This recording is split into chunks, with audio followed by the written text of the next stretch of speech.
silence from an ancient homily on Holy Saturday. It says, "Something strange is happening. There is a great silence on earth today, a great silence and stillness. The whole earth keeps silence because the King is asleep. The earth trembled and is still because God has fallen asleep in the flesh, and he has raised up all who have slept ever since the world began. God has died in the flesh, and hell trembles with fear.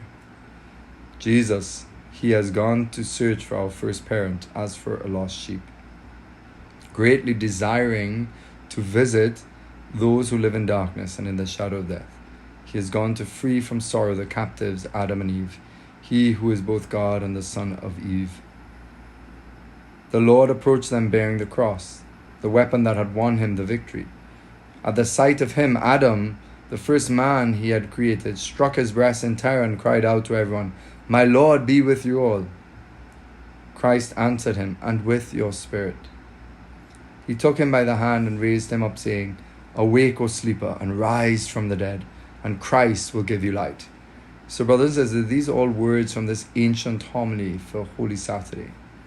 It goes on, "I am your God, who for your sake have become your son. Out of love for you and for your descendants, I now, by my own authority, command all who are held in bondage to come forth, all who are in darkness to be enlightened, all who are sleeping to arise. I order you, O sleeper, to awake. I did not create you to be held a prisoner in hell. Rise from the dead, for I am the life of the dead. Rise up, work of my hands, you who were created in my image. Rise, let us leave this place, for you are in me and I am in you. Together we form only one person, and we cannot be separated. For your sake, I, your God, became your son. I, the Lord, took the form of a slave. I, whose home is above the heavens."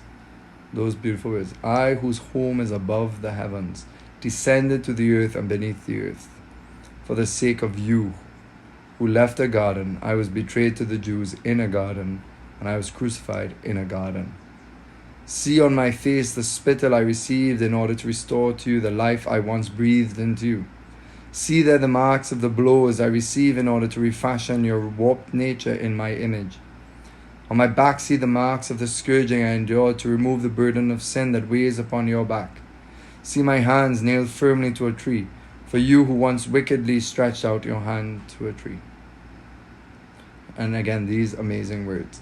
"I slept on the cross, and a sword pierced my side for you who slept in paradise and brought from Eve from your side. My side has healed the pain in yours. My sleep will rouse you from your sleep in hell. The sword that pierced me has sheathed the sword that was turned against you. Rise, let us leave this place." Isn't that amazing? Rise, let us leave this place, this Sheol. The enemy led you out of the earthly paradise. I will not restore you to that paradise, but I will enthrone you in heaven.